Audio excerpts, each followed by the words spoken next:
have a counting of results at the polling station. Then they are transmitted to the constituency tallying station, again where there is the tallying takes place, and then to the county tallying station. The presidential results is transmitted directly from the polling stations to the national tallying station through the electronic system. Thank you very much, Wakili.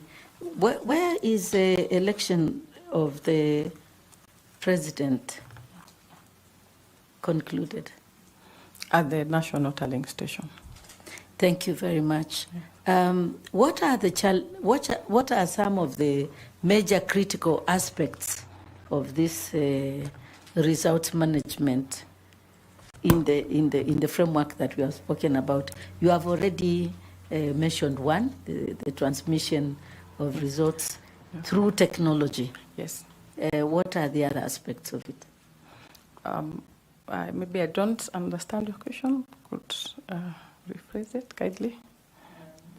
Elections are conducted at the polling station, yes, where you have said that the transmission of results from that place, polling station, to the National Tallying Center is done through use of technology, yes, as one of the aspects of this framework that we are discussing. Yes. There are other aspects of it with regard to the results from the polling station. Yes. Those are the aspects I'm asking. Okay, the hard copies of the forms are also then brought to physically to the national tallying station, and that is, you now have to confirm between what came through the system and what is in the hard copies of the forms.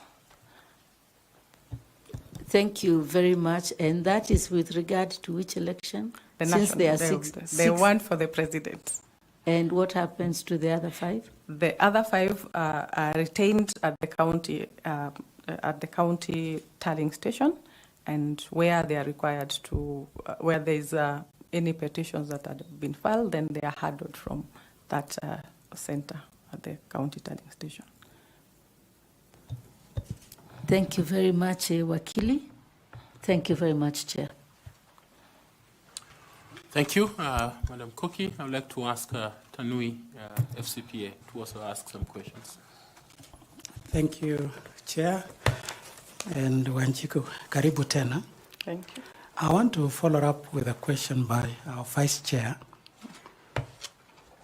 on why is a chairperson of IEBC an advocate or has to be a lawyer.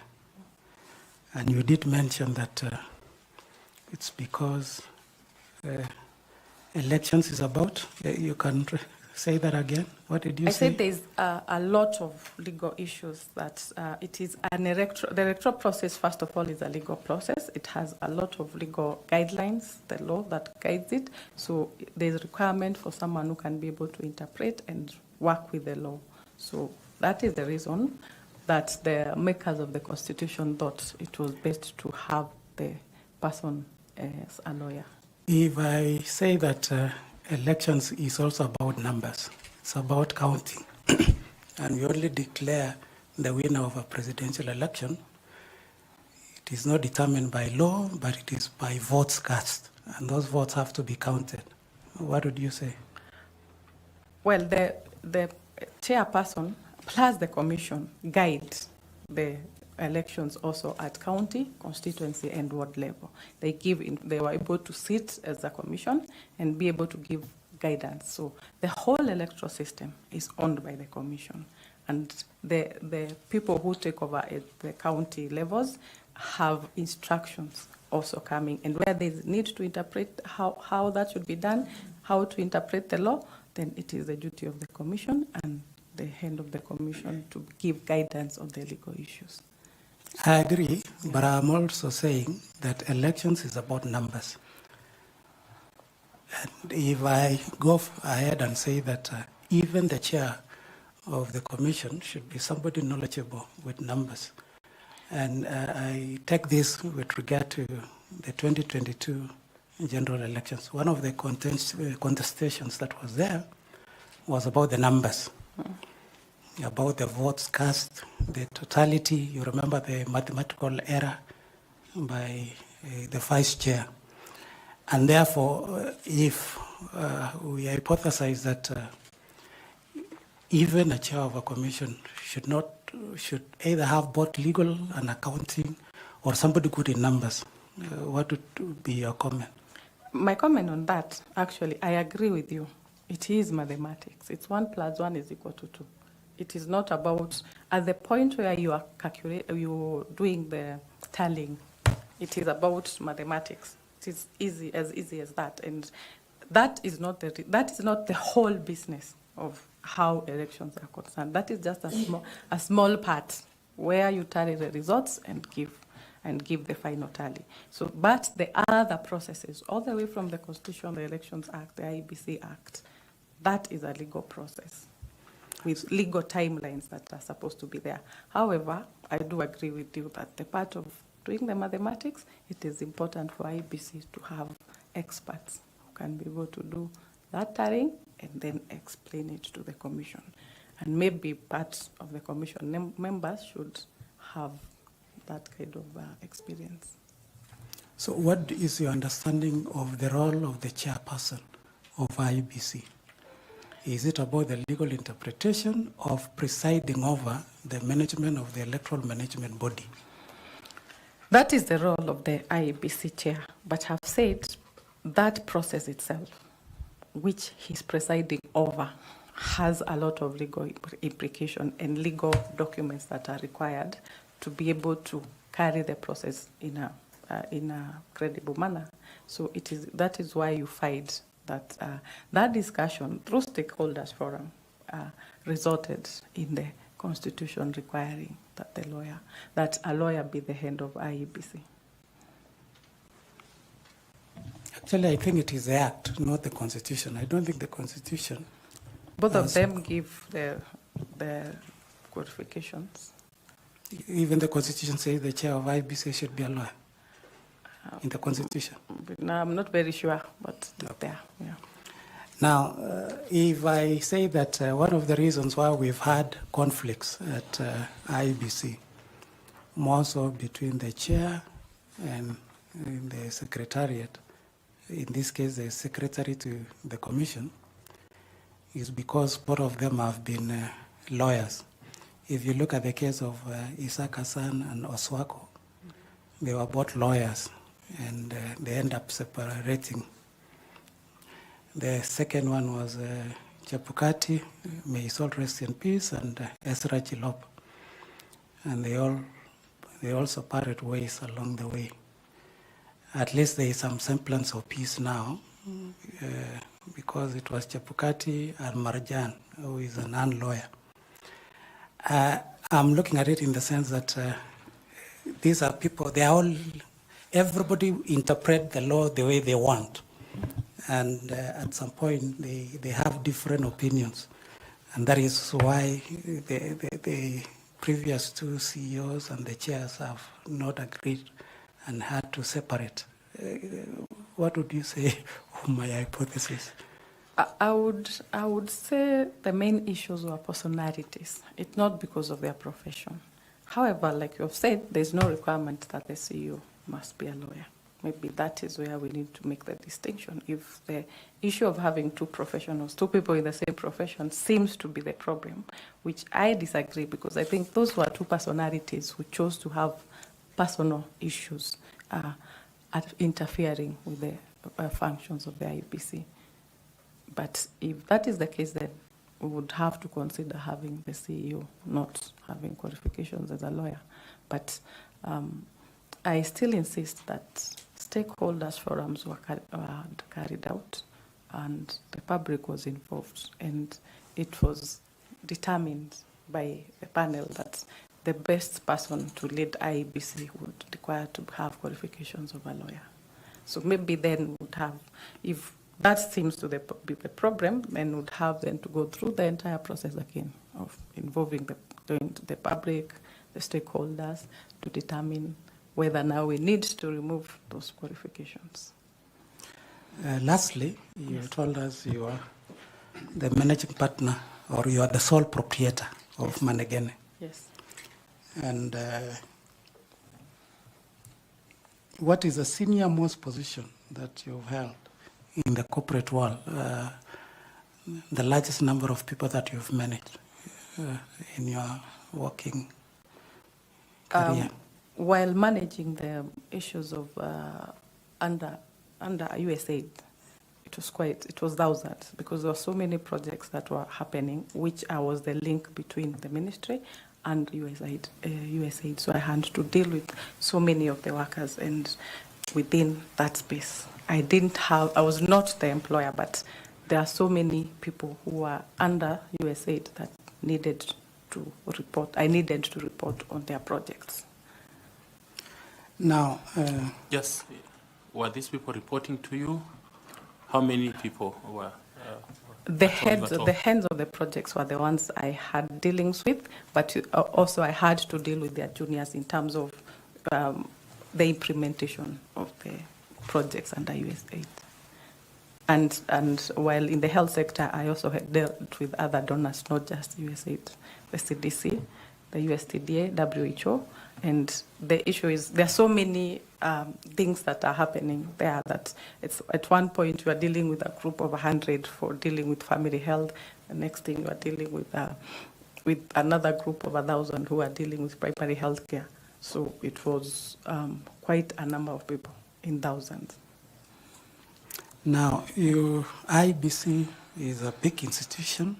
Yes, it is. You will be having some 6 commissioners whom you will be working with. There will be a CEO. There will be 9 directors at the commission. There are over 24 managers in IEBC. We are having 47 county returning officers. We are having over 290 sub-county. And there will be many stakeholders that you will be managing during the election process. Yes. So how is the experience that you've had help you transition to this huge institution known as IEBC? Thank you. And through the chair, like I've said, I handled a high pressure job while I was a consultant under USAID. And it was just to see, IEBC deals with one subject. This one, it was different subjects. Today you are on this one, tomorrow you are on the next one, and all of them I had to find a way to be able to collate all that information and be able to report on it. So for IEBC, I think the numbers are manageable, and what you need is to have teamwork and to work with the other commissioners to ensure that you have different people handling different situations, so that the whole job does not rest with the IEBC chairperson. It should be teamwork between all the people. I pride myself in being very good at training and giving capacity building, especially to the younger generation, to ensure that you are able to delegate as much of the work to them. Of course, making sure that you are able to ensure that the quality is the best. Wish you well. Thank you, Chair. Thank you too. Thank you. Now ask my colleague Evans Misati to ask you some questions. Thanks so much, Chair. The Wanchiko. You have said now the Wanchiko is going to be the chair. Now, assume you are the chair of the IPC and we are given this opportunity to serve as the chair. As the chair, you will be responsible for providing strategic leadership and policy direction to enhance the performance of the Commission as your key role. Based from what you have described here, what will be your key principles and strategies to ensure that you guide the Commission in the right direction particularly giving the vision and the tone that you will start with?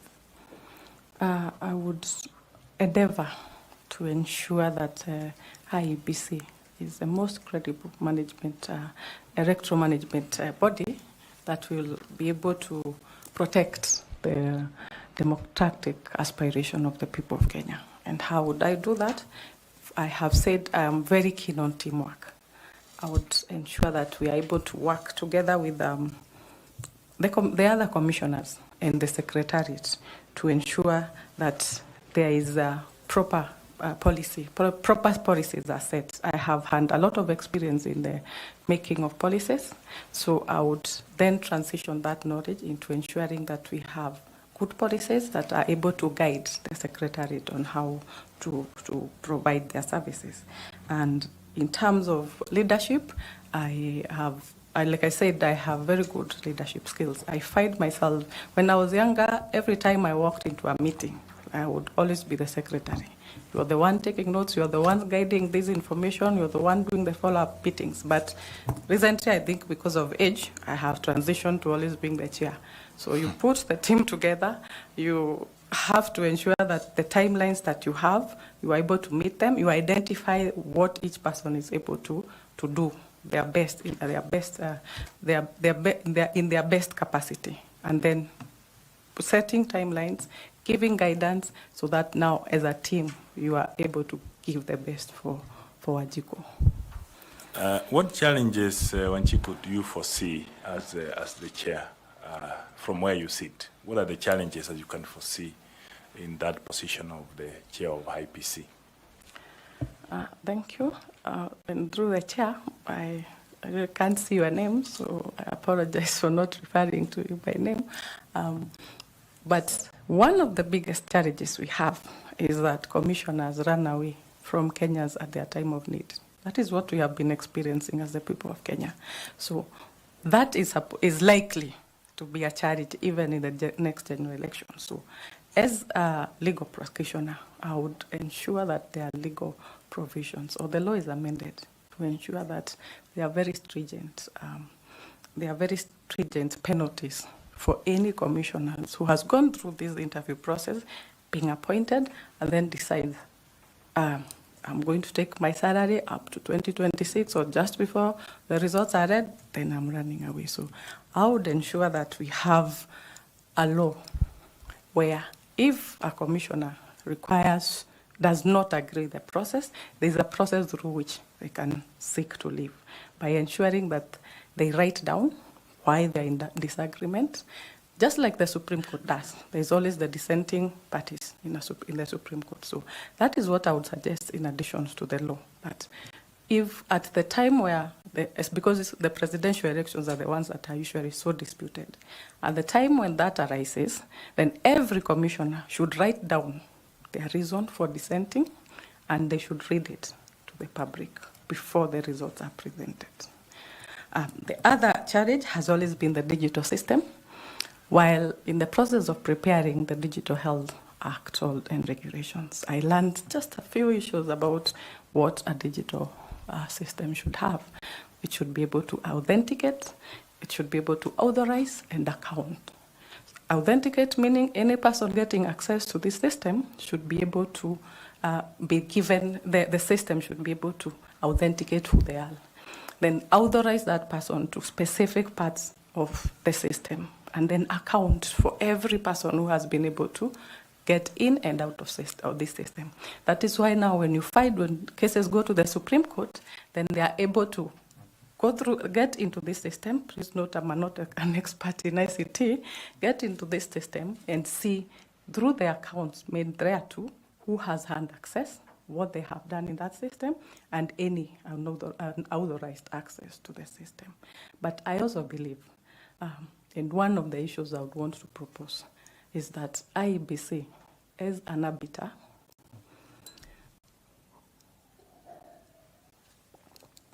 and a Constitution Commission, should not be a respondent in petitions. Because the minute you make IEBC a respondent, what happens is they work together with the winning party to be able to win the case, because all of us are participants we have all been sued. But if you make the IEBC more like afraid of the court, not in that manner, but in the manner that they are required within specific timelines. When there is a petition filed in Kiambu, then IEBC is required to provide the evidence and the information without being a party to that suit. Then you give a chance for the court to get all that information and be able to give a judgment that corresponds with the needs of that particular petition. Let me just ask that. So who will be the respondent? I have failed in an election, and it's IEBC that has declared me as a second runners-up. So who do I take to court? I would put the person as the respondent. For me would be the other part, the winning party, and you are challenging that win. So that IEBC, because you have challenged that this certificate should not have been given to Lillian. It should have been given to me because I won. So you put through the evidence. This person is supposed to has a right to respond. Then IEBC on the other part provides all the information, everything, without being able to collude and start not bringing some of the forms required by the court, so that now the court becomes more like an arbiter. We have conducted a free and fair election. That is what we want the people to know. And we are willing to give the court all the information, all the paperwork that we have used. We have used to tally this and to count and tally, so that the court then can make an informed decision. So the orders will be, this person, the final orders that you are seeking for, is that this person, the respondent, should not have been given the certificate. But within that system, IEBC should provide information to court within specific timelines. And failure to do so should also attract very steep penalties. So as a follow-up question to what you have said, Yes. to demonstrate that you have the understanding of what we need to do as a country before the 2027 general election, please, can you try to give us an overview of, if you get favor with this panel and you are put as the chair of the IEBC, what will be your priority things in terms of preparation before the 2027 general elections?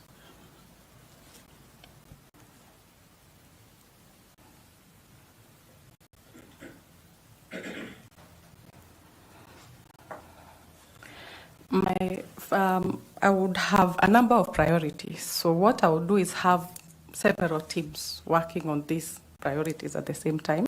One of them is we are already very late in terms of voter registration.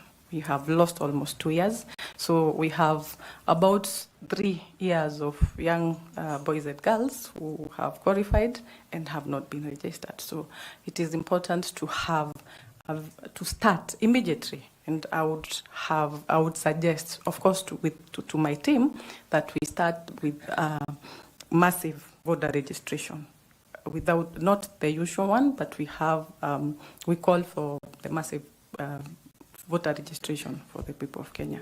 Of course, I would also be looking to ensure that that is also together with educating the voter as to why they need to register, how to register, and their civic duty to vote. Those two would be working hand in hand. I would also be looking at the budget required for the 2027 general election, because there has been no commission. And so, whereas we are aware that the Secretariat may have presented a budget, it is important for the commission also to go through that budget and confirm whether it corresponds to what is required, what has been budgeted for, and whether it is adequate or maybe above what is required. The other issue that is running through our minds is the border issue. We know we are already out of time. That should have been done last year. We need to be able to cool down our people and be able to have a conversation as stakeholders, as the commissioners, as the Secretariat, as the people of Kenya, to ensure or to have a way forward on how to handle the issue of boundary delineation, while also considering that the timelines between now and the 2027 general election. Then there's the digital system. Again, this has been an issue over and over again. It is important to start, to be able to get it in good time. Procurement, I would ensure that whole process of procurement within IEBC is very, very open. I mean, you can tell people we are now looking for the system. Communication in Kenya is very easy. You can reach our young people through social media, the elderly through the TV. My mother watches, throughout the day. So, and there are those, of course, who still buy newspapers. So, what I would ensure is that there is very constant communication with the people of Kenya on the procurement processes within IEBC. Thanks so much. I wish you well. Looking forward to our Wanjiku chairman. Thank you. Well, Ms. Fatuma Saman, would you like to ask some questions to Wanjiku? Yes, thank you, Chair. Wanjiku, welcome. Thank you, Fatuma. Political parties are key players in the electoral processes in any democracy. Would you please tell the panel the role of the political parties as key stakeholders of the IEBC?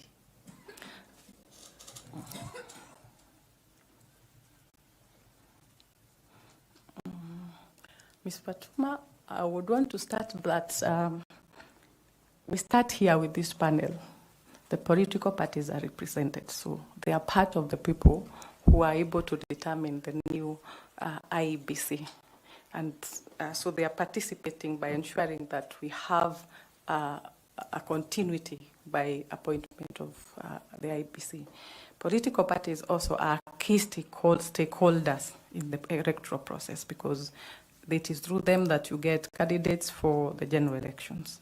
So their views should be at the forefront of their engagement should be at the forefront with the IEBC in terms of deciding even the timelines, how voter education is going to be done. They should be consulted.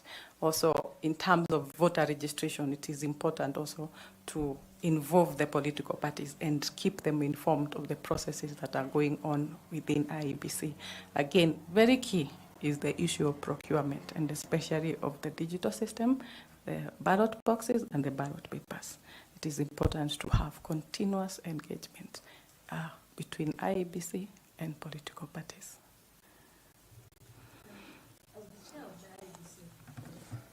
As the chair of the IEBC, what strategies would you put in place to ensure continuous constructive engagement with the political parties without necessarily compromising the independence of the Commission? I am aware of the existence of the Political Party Liaison Committee, which is supposed to have engagement with the IEBC. So for me, I like order. So I would ensure that there is continuous, and if there are set dates within maybe monthly, quarterly, where we have meetings between the IEBC and the political parties. However, I am a strict follower of the rule of law. I believe that the law should be followed to the letter. So, and it is very clear that political parties have no influence on the activities of IEBC. Being a creature of the Constitution, it is important that IEBC is respected by all political parties and all political players to be able to deliver a free and fair and credible and transparent general election for the people of Kenya. Any particular strategy?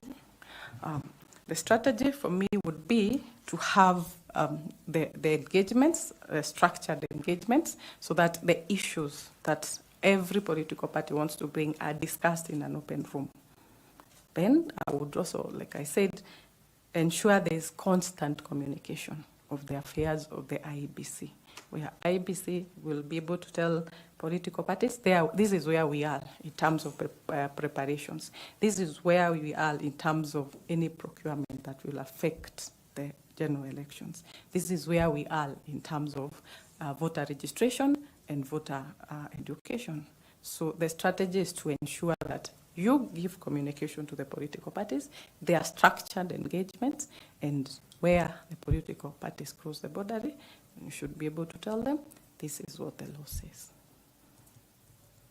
Thank you, Wanjiku, and wish you well. Thank you. Next to come is Nicodemus Bore. He will ask you some few questions on leadership. Thank you. Thank you, Chairman, and Wanjiku. Thank We you, Mr. Bore. are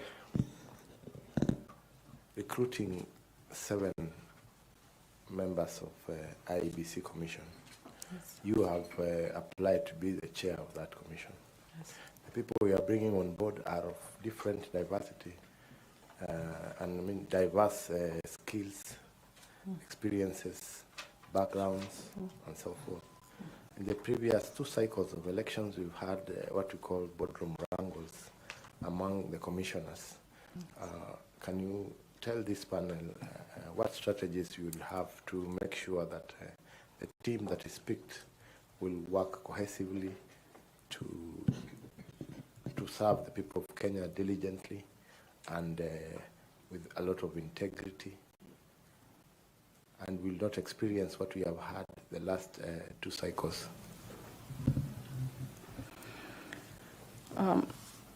Mr. Bore, and through the chair, as I had already stated, there is need to strengthen the laws in terms of how the IEBC commissioners can act.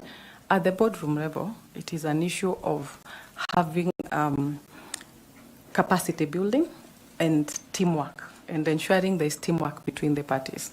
And that can be done through continuous engagement, open communication, and open communication between the parties. And there should, I think we need to amend the law, the IEBC Act, to be specific, to give guidelines on how affairs within the commission, the 7 commissioners, including the chairman, should be guided, so that if there is a dispute, how is it recorded? For example, does the chair have the absolute right to declare the presidency when the other 6 commissioners are saying that is not the proper treaty? We need to have the law looked into and probably amended to actually the law provides that for you to make a decision, it should be more than half, that is 4 out of 7. But in terms of presidential results, it is said that there seems to be a contradiction in that law, because why is the decision then being made by one person as against the other 6? So those affairs need to be relooked into through stakeholders engagement. I would actually look into forming a multi-agency team to look into how to ensure there is no quabbles within the commission. I would actually be looking to adopt what is there at the Supreme Court. You have an issue, let's discuss it, and if we can't agree, let's put it down. This is my opinion. This is why I don't agree with the results that were presented. This is why I don't agree that even the results presented in other situations, the elections were not free and fair. But unfortunately, there is no procedure that can be able to cover that. So, Madam, you are saying that you would have to change the laws so that people can work together? With the experience that we have had. I've said in the boardroom affairs, it is clear that if we are making a decision, it's 4 out of 7. It is the majority. That wins. If we are going to obtain the oversight on the procurement process, and we are saying we are not going to take that company, and 4 out of 7 have agreed, that is how we are going to go.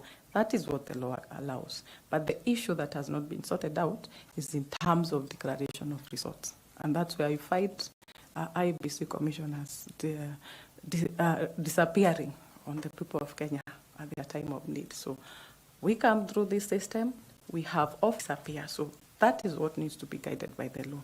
Can you be able to just walk out? If you need to walk out, what should be the process to be able to do that? If there's a disagreement, and that is on the issue of the results, and they really cannot agree, there should be a law that provides for how to handle that. Otherwise, it will be just the usual boardroom wrangles on a very important issue that affects the whole of Kenya. So you don't think it's about the leadership skills of the chair? I think also in terms of, that's why I said in terms of the boardroom affairs, there are already provisions. Of course, you require to have a chair who is able to deal with everyone, who is able to gel, who is able to give very good leadership skills and follow the Constitution and the Leadership and Integrity Act. That person is the one who brings the glue to the group. But like in the general elections, there's a lot of political party interference or political interference at that point. That's why it is very important to have that, the law being the one providing for what should be done in that kind of circumstance. Yes. Now, there was a case that involved Lillian Wanjiku Managene, which I believe is you. Yes. Versus Kimunge Limited. Yes. On a bounce check. Yes. That you provided. Yeah. Can you please tell this honorable panel how that case went and whether it was resolved thereafter? That involved a business that we were doing with a friend, and we were unable to agree at the point where we were not able to make a lot of money. We were not able to make money from it, so the person demanded that they needed their capital back. So, of course, we had a disagreement on how that was to be handled. I had the checks were supposed to give authority or to give this person the comfort that we will be able to do this business and be able to get our money back. But at the point where now the person decides to pull out and we did not agree, then I believe in the justice system. So that matter was forwarded to the court for it to be decided by the court, and the decision was done, and I followed what the court guided. What did the court guide? The court guided that I was to refund the money that the person had put into the business. Yes. Okay. Thank you, Chair. Yeah. So you issued a dishonored check? Like I said, the issue was not the dishonored check. The check was not supposed to have been used for that purpose, because at that time we already had a disagreement on how to handle the business as it was. So the best possible way was I had given this check as for this person to have comfort about the business that we were getting into. So when we had the disagreement, without my knowledge, that check was deposited. So of course, at the time it was deposited, if you don't have money, it will definitely be dishonored if there was no money in the account. But we still didn't agree on the system of refunding, because if we are getting into a business, we all know the risks that are involved. So the matter was referred to the justice system. It was ordered that I should refund that money, which I have done according to the court's judgments. And there were no other safeguards you could provide as an advocate of the High Court to your partner other than a guarantee of a check? That was the agreement that was there, and this had nothing to do with the legal process. It was a business that we were doing off the legal business. So you agreed to guarantee by placing a check? Yes, because it's me who had started the business earlier, so we want someone to put in some money. We've agreed you put, but that is the guarantee I put. But at the time they chose to have that deposited, I was not aware of it. But it was still disputed as to whether I disputed the fact that it is our business. If it's not doing well, then we should do it until such time when it is doing well for us to get our funds. But I believe in the process of the court. We went to the court made a determination, which I agreed with. So provision of a check was a dishonest approach to this business? It was by agreement of parties. Yeah, but there was no money in the bank. You see, that was supposed to be like I would give you my title and tell you, in the event that I'm not able we are not able to succeed, then you can come back you can come back and use that title as a security or logbook. So, but at the time we get to that point, then there's a process through which you do that. So there was no specific dating on that check that it would be paid on that specific date. It was supposed to be security. In the event this business goes like this and you feel that you want to pull out, then you would inform me and then I would ensure there are funds available. But I disagreed as to the point where we were saying that it is our business and it wasn't doing so well. So we resorted to the court process. And the court found you to be on the wrong? Yes. Okay, Prof. Yeah. Thank you, Wanjiku. I would just And just to, Chair, just to state that that was through a civil process. Yes, I know it's civil. Yeah. Thank you, Chair. Wanjiku, I would just like to follow from where Bore and the Chair have left, because you know the country is looking for a Chair who has the highest form of integrity. A candidate told us here that he should be like Caesar's wife. Unblemished. The Chair has asked you successive questions on this check. I want to follow up. Did it have a date? Did it have an amount? Those two. It had an amount, but it didn't have a date. It didn't have a date. Yes. So it is Kimungi who put the date. Yes, at the time it was taken to the bank. Yes. Was that the agreement? What was the agreement? The argument was we are a dispute as to whether at that specific time, then I should be able to refund the money. But then, rather than us coming to a conclusion on it, took the check that was there as security and chose to deposit it. Just make me understand, why would, let's assume I'm Kimungi, I'm in an agreement with you, and we have agreed that in case of anything, A, B, and C, why would I have to hold the check without a date? Why wouldn't it be that at the time that we need to sort it out, you would then issue me the check unless you are going to be out of the country? Just make me understand. It's just, I Like just want to see the logic. It's more like you would give a logbook to Yes. someone Yes. with as security. For Yes. we are doing this together. If in the event that there are issues that happen, then I'll be able to use that logbook to be able to claim back my money. So at the time when you decide now, this person, we are not able to do this business together, then that person, the best that would have happened is, rather than have that check deposited, is come back to me, or we come to a compromise where we say, I am not going to be a member of this business, give me back the money that I put in. And actually, if you look at it, it wasn't just the amount that was in the check. It was more than that. I had already given back some of it because at that time the business was making, Very well. I've heard you. Yes. So it was not through a dishonest system on my part to be able to do that. It is that it was done without my knowledge, first of all.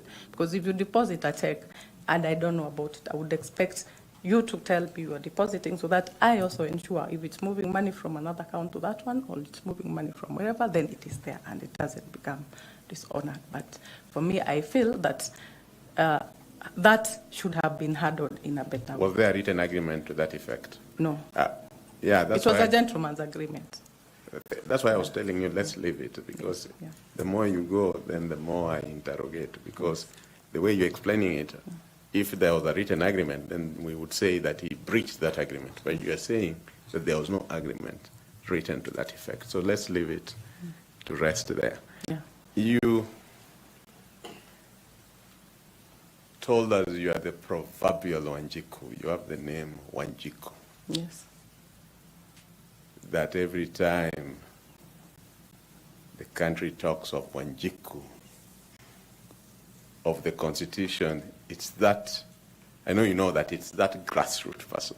That's how Wanjiku was used. Yes. That local citizen down somewhere in Mandera, down somewhere in Turkana, down somewhere in Lamu, deep in the hinterlands of Kitui.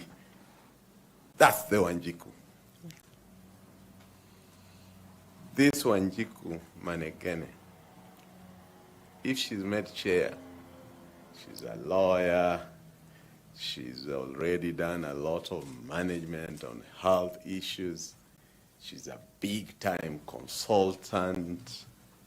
If she's made chair, demonstrate to her as how, other than just having the name Wanjiku, she would be the embodiment of the aspirations of the ordinary Kenyan that is usually referred to as Wanjiku. Okay, as I had stated in my intro, I have done a lot of issues from the civic part of it. When that name was coined, I was by President Moi during the making of the Constitution. I was actually a student, and I was not happy with the use of my name in that capacity. And I was very happy when the cartoonists were able to switch the narrative to say that it is the Wajiko's Constitution. So Wajiko, I am Wajiko by virtue of being a Kenyan.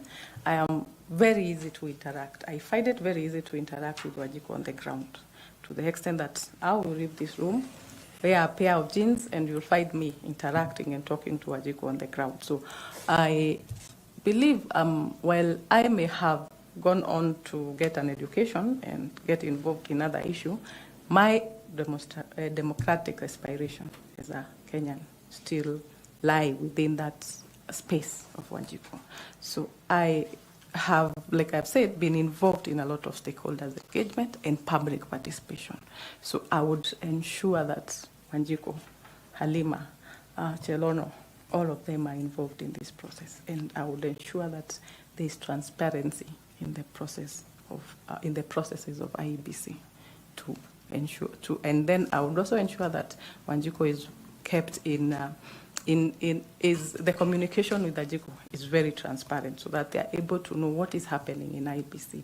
We want to do mass voter registration. We are doing it between this day. Then you ensure that it's all over the social media, that the information is communicated to Ajiko in the language that they understand. And having been that to Ajiko at some point, then I'm able to associate and know what the needs of Wajiko would be. Thank you very much. Yes. The last question from me, again, touches on integrity. What are the core values that guide your decisions when faced with morally gray areas in professional life?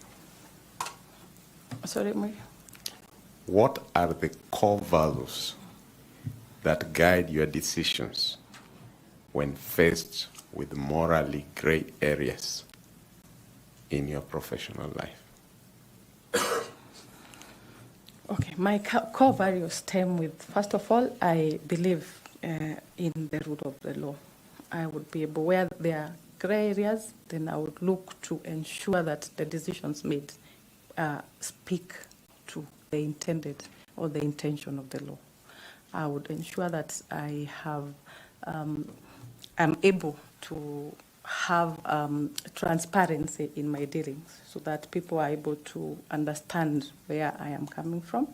And the issue of effectiveness and efficiency in the running of the business or affairs of the of the IEBC. Also, I have, like I've said again, my leadership skills have been very good.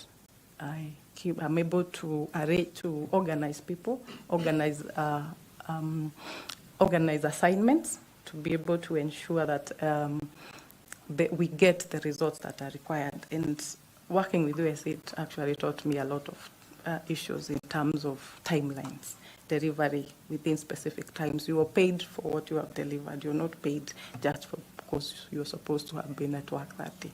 You must be able to prove. Actually, it's paid per hour you must be able to account for each hour of what you have been doing. So I bring a system that is, I'm able to work under pressure, sometimes working during weekends and long working hours, just to be able to deliver what is required of me. Thank you, Chair. Before you come back with some 2 short questions, I'd like to ask Madam Koki to do a follow-up, please. Thank you very much, Chair. Wakili, there are 2 statements that you made that have made me to come back to clarify. The first statement was that commissioners, like judges of the Supreme Court, can write dissenting opinions on what they saw in reference to what happened in Bomas. I want to seek clarification, and perhaps for Kenyans and members of the panel here, that in an election, let's take, for example, the presidential elections that made the Cherera 4 to leave Bomas and to dissent, was because of they disputed the results that were announced. The law is very clear that a presidential candidate wins when they garner 50 plus 1% and 25% in 24 of the votes cast in 24 counties. Now, I'm just imagining a scenario of the kind of dissenting opinion that you are saying that they can write. In that regard, if the chair is on his or her own, and there are 3 commissioners on this side saying that the presidential candidate has won according to the Constitution and the law, and the 3 commissioners are saying the presidential candidate has not won. What are you saying? That the 3 can say to Kenyans that they disagree, and the others can say they agree. Then what is left for Kenyans? Please just explain that, then I will ask the follow-up for the second one. What I'm saying is that I would propose amendments to the law that allows the dissenting. We may not use dissenting as is used in the Supreme Court, but I have a reason why I am leaving Bomas. I'm running away.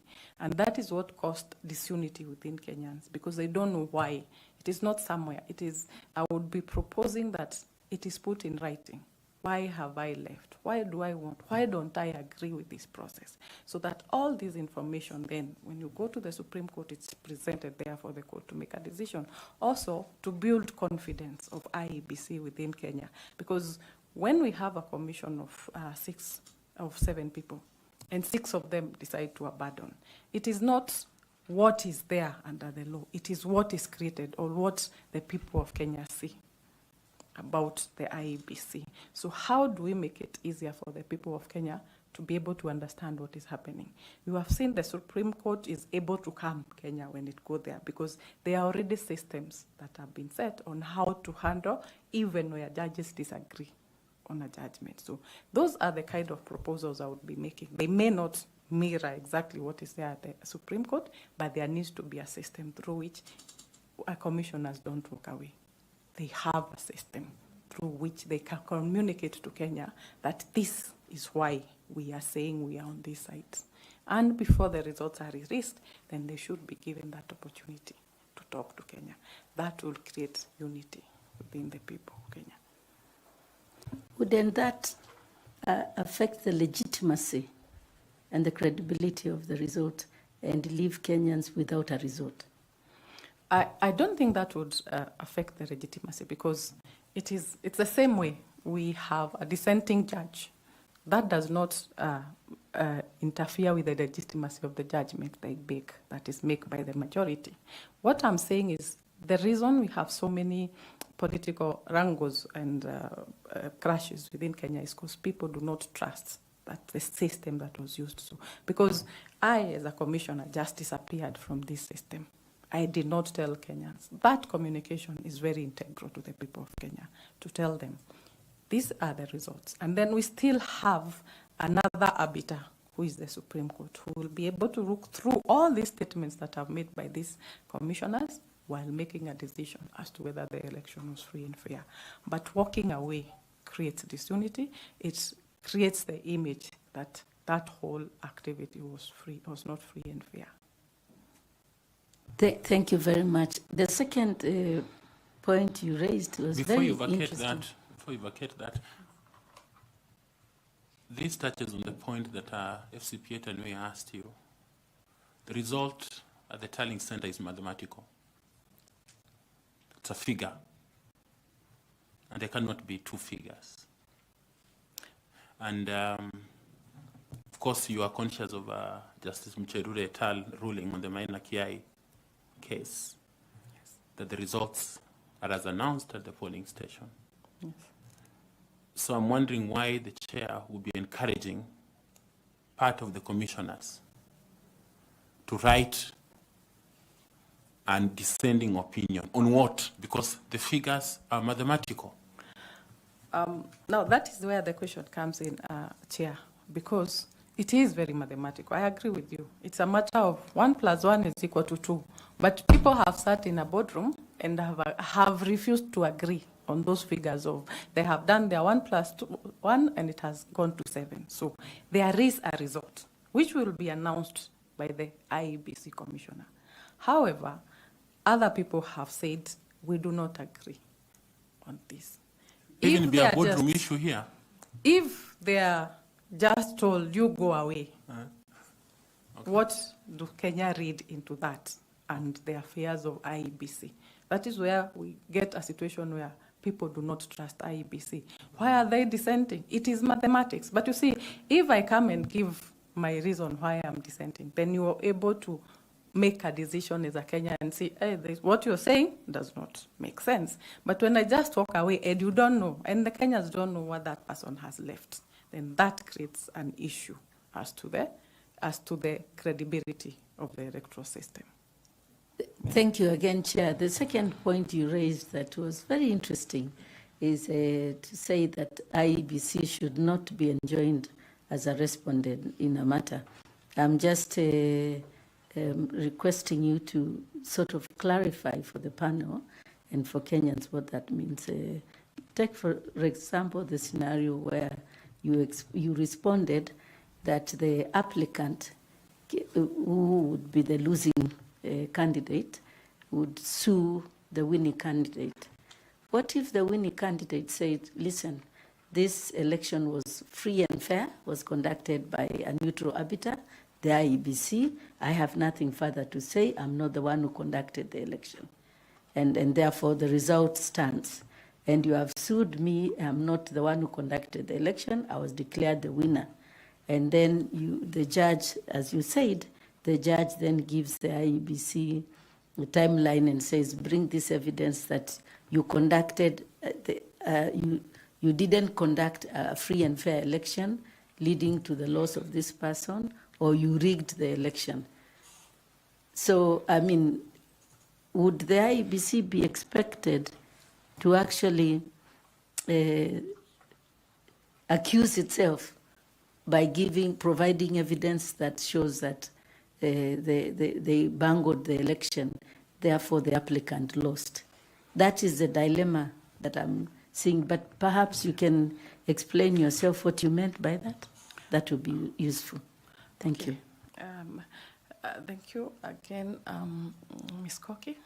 Mrs. Koki, Ambassador Koki, through the chair. Again, what I'm trying to say is that our system in Kenya, the legal system, is adversarial. It is not inquisitive. The court is not allowed to call for evidence, do an investigation, and come up with the answer. What we do is you sue the person, you start the petition. So when I am defending myself, I will put only to the court only the information that is enough to defend myself. And that's why IEBC should not be a party to that suit. But the law as it is, should be able to require that IEBC, a petition has been filed in Kisumu County, and within 7 days, IEBC should provide all the information, because you are an independent arbitrator. There's nothing to hide. You're not trying to prove that you did the elections wrongly or rightly. You're supposed to present to the court that information, and the court to make a decision whether how it was conducted, how the results were read, how the results were tallied was the proper way. It's an arbitrator. The minute you put IEBC together with the winner, and by experience, that's what you do, you start working together with IEBC. And IEBC then only provides minimal information to the court, in which case, again, we go to the process of, was that election free and fair? Because if it's free and fair, why would IEBC require to hide the information? The arbitrator is the court. Then you provide that the court audit that process and give a judgment as to whether that was done properly. That would actually go very far into building confidence within the IEBC. Thank you very much, Wakili. Thank you very much, Chair. Finally, Professor Adams will ask some questions to you. Wanjiku, during your presentation, you demonstrated a good grasp of the constitutional journey and the electoral journey the country has gone through. Who was the chair of the Electoral Commission of Kenya? The first one in the after the return of multi. No, in 1992. 1992, 1997, that was Kivuito. That is the earliest I had an engagement with the electoral system. Okay. I remember Kivuito, yes. All right. Who is the current chair of the Council of Governors? Forgotten. Abdullahi from one of the counties in the. Thank you. I have forgotten his name. Thank you. Yeah. All right. Thank you, Wanjiku. It's now the time for you to crack the joke for us. If you have any comment or question to ask, kindly do so. I will say that, as like I said, my name represents the constitutional aspirations of the people of Kenya, and I would like to be given this opportunity to serve the people of Kenya in the capacity of IEBC chair, because I think even the name will go very well in ensuring this confidence by the people of Kenya in IEBC. I hope you remember the hustler narrative.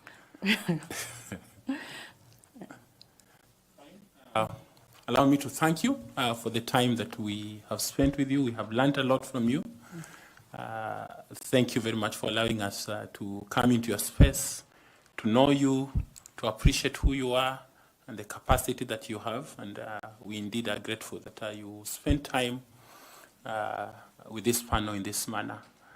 We look forward to finishing this process today of looking for chair in terms of interviews. And we wish you well, praying that it shall go well with you, and we'll finally have a chair that will chair the IEBC for us. Feel free to pick the water. You have a notebook and your certificates. Kindly don't leave them for us. Yes, ensure that you have all your documents with you. Thank you and God bless you. Thank you too, and have a good afternoon. Thank you.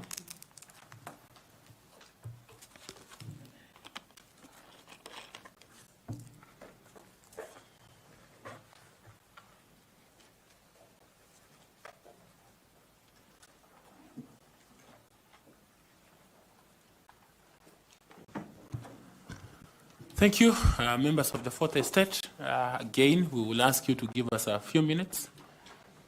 We will be back with the next interviewee at 11 o'clock. Yeah, thank you very much.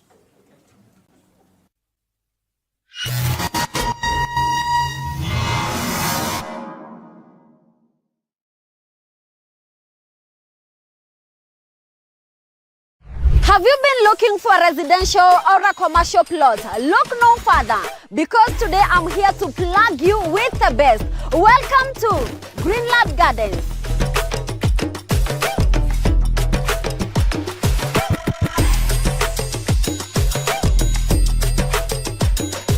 Greenland Gardens is located at the heart of the fastest growing and the most developing town. That is Matu town, only 5 minutes from Matu shopping center. The plots are 50 by 100, selling at a discounted price of 280,000 for cash buyers and 330,000 for installments. You book your plot with 50,000, we give you a period of 1 year to complete your payment. There is all the social amenities that you need. Schools, check. Electricity, check. Water, check. Good roads, check.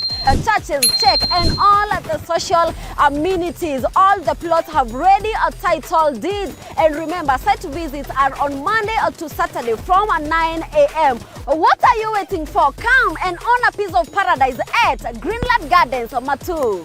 Visitors at Kasarani, Max Plaza, third floor, opposite Kasarani Police Station. All callers on 0798 555 444.